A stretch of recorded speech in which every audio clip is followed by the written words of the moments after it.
DPRD beri ultimatum menghindari nepotisme rekrutmen calon siswa sekolah rakyat di Maluku Tengah.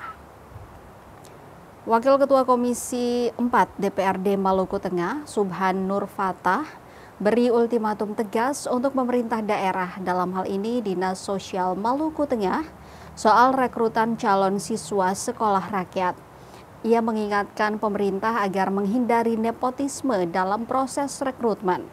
Penegasan itu disampaikan anggota legislatif itu saat diwawancarai di Masohi, Selasa 9 September 2025.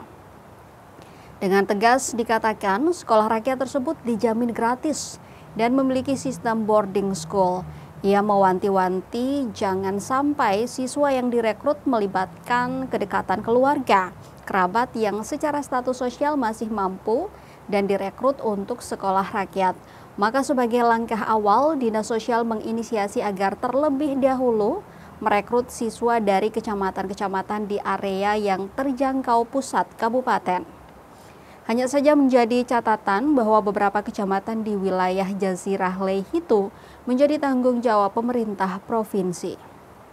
Ketua DPD PAN Maluku Tengah itu mengatakan dirinya turut berpesan pada Kadis Sosial ketika rekrutmen di periode yang akan datang, maka penyerapannya harus merata.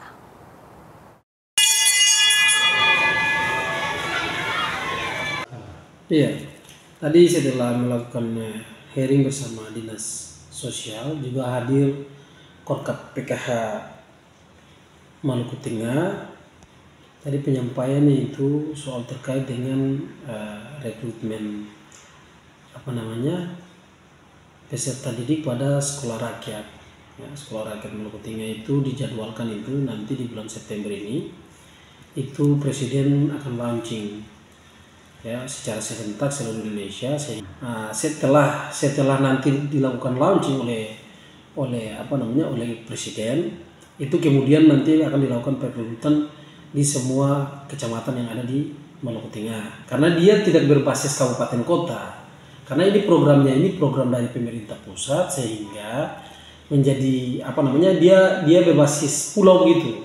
Sehingga untuk di Jazirah Lehitu yang secara administratif itu masuk Maluku Tengah itu, tapi secara geografis itu menjadi tanggung jawab di Kota Ambon provinsi. Yang berikutnya terkait dengan tadi kami sempat juga tanyakan soal sekolah rakyat ini kenapa tidak rekrutnya penyandang disabilitas juga.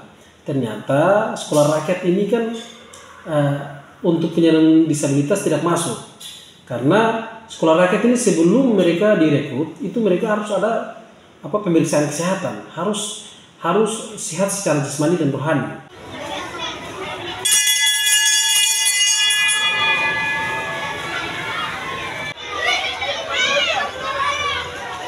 Download Tribun X sekarang, menghadirkan lokal menjadi Indonesia.